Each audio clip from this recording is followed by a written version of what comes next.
وہ لوگ جو تن من دھن اس کام کے لیے وقف کرنے کو تیار ہیں، خود اللہ کے بندے بن چکے ہیں، آپ نے دعوت و تبلیغ کا حق ادا کر دیا ہے، اب آپ کھڑے ہوتے انقلاب کے لیے۔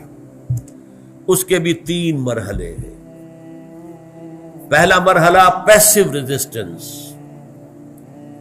شروع میں چونکہ آپ کی تعداد کم ہے، کتنے تھے صحابہ کرام مکے میں شروع میں، لہذا اگر وہ قتال شروع کر دیں گے تو 1 منٹ میں ختم کر دیے جائیں گے،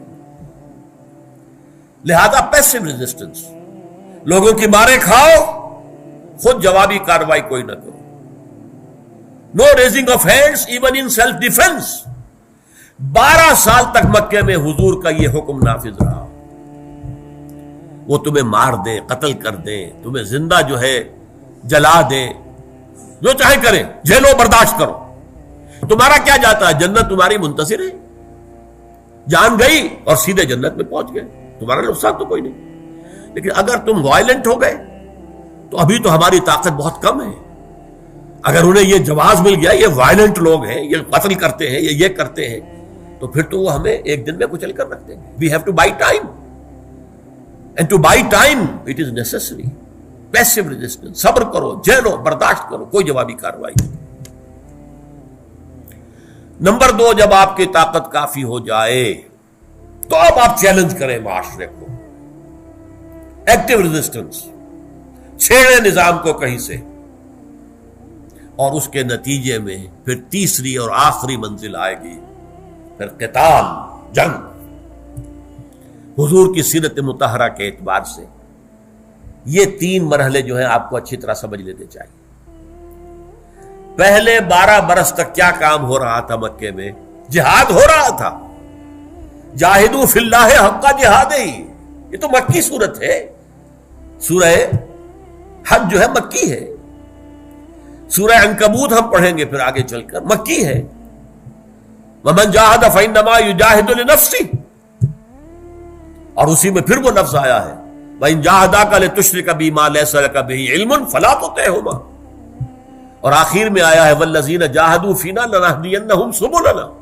تو جہاد تو ہو رہا تھا مکے میں، لیکن وہ جہاد کیا تھا؟ پہلے اپنا نفس کا تزکیہ، اپنے نفس کو قابو میں لاؤ، دعوت اور تبلیغ پہنچاؤ لوگوں کو، اور پھر نمبر 4، کوئی جوابی کارروائی نہیں کرنی، قتل کر دیتے کر دے۔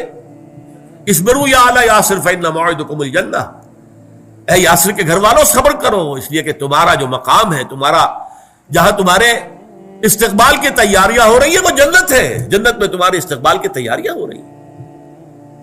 یہ صورتحال، لیکن جب مدینے میں اللہ نے ایک بیس عطا کر دیا تو اب آپ نے چھیڑا ان کو، مشرکین مکہ کو، ان کے کیروان روٹس کو۔ یہ چیزیں ذرا مشکل ہے اور وقت بھی نہیں ہے اب، تو میری کتاب منہج انقلاب نبوی بہت اہم ہے، بہت اہم ہے، اس لیے نہیں کہہ رہا کہ میں نے لکھی ہے۔ انقلابی عمل کے اعتبار سے سیرت کا تجزیہ جو ہے آپ کو کہیں اور نہیں ملے گا، میں اس کا دعویٰ کر رہا ہوں ڈنکے کی چوٹ۔ ایک ہے سیرت، جیسے آپ کہتے ہیں ہسٹری، فلاں سن میں یہ ہوا، فلاں سن میں یہ ہوا، فلاں کو شکست ہوئی، فلاں کو فتح ہوئی، فلاں کا یہ واقعہ ہو گیا، یہ بغاوت ہوئی، یہ ہسٹری ہے۔